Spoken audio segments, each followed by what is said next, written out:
KelpDAO hacker swaps 75700 ETH into Bitcoin, worth 175 millers. The attacker behind the KelpDAO bridge drain has converted nearly the entire 75700 ETH stash, worth about $175 million into Bitcoin over roughly a day and a half, according to a post from Wu Blockchain citing on-chain flows. BTC traded at 77,884 dollars and ETH at 2,348 dollars as of April 23, 2026, per CoinMarketCap data. The swap closes a chapter that began when the KelpDAO exploiter drained the Layer 0 bridge for $292 million, making it the largest DeFi incident of 2026 so far. Earlier rounds of laundering moved roughly $80 million through Thorchain. This latest rotation is larger, faster, and harder to reverse. Why rotate into Bitcoin at all? Bitcoin is a cleaner asset to hold for an exploiter.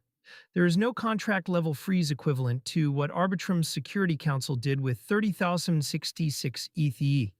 There is no issuer like Tether that can blacklist an address. Once funds settle on the Bitcoin base layer, the only recovery path is a compromised off-ramp or a voluntary return. Ethereum, by contrast, sits under a dense layer of social and technical controls. Aave's governance has already frozen ETH markets despite full backing. Custodians, stablecoin issuers, and front-end operators all have tools to flag tainted ETH and ERC20 balances. Rotating to BTC strips most of that away. The trade-off is price exposure. The attacker accepted BTC market risk instead of holding ETH, and the 36-hour window suggests the swap was executed in chunks rather than a single block, likely through Thorchain-style cross-chain swaps, combined with centralized venues where KYC is weaker. What is left for recovery? The numbers matter here. Arbitrum froze 30,166 ETH on its end, worth around $72 million at current prices. That sum was already segregated before this rotation. A separate 274 millers USDT withdrawal linked to a Justin Sun wallet exited Aave during the same broader contagion. But that flow is not stolen funds. It is counterparty flight. What moved today is different. The 75,700 ETH represents the portion the attacker fully controlled after bridge withdrawal, minus the pieces already pushed through Thorchain in prior rounds. Converting that remainder to BTC effectively locks in fiat value while shedding the jurisdictional handles that Ethereum infrastructure still offers.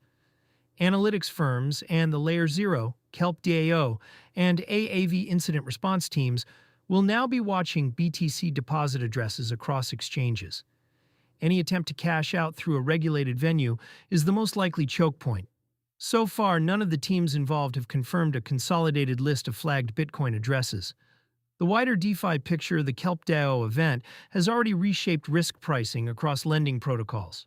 Aave's TVL dropped by roughly $6 billion after the exploit surfaced, and deposits fell $15 billion as users pulled liquidity preemptively. Aave's token lost 22% on the news. This BTC rotation does not directly worsen the DeFi side picture, but it signals that the attacker considers the Ethereum laundering window closed. That is a practical tell. When an exploiter stops trying to integrate funds back into the ecosystem and starts rotating wholesale into Bitcoin, it usually means the on-chain net is tight enough to force a hard exit. For Ethereum-native protocols, the open question is whether future restaking adjacent bridge designs can tolerate this class of failure without requiring governance freezes. The KelpDAO incident produced 3 separate emergency actions across Aave, Arbitrum, and Layer 0. None of them stopped the funds from reaching Bitcoin.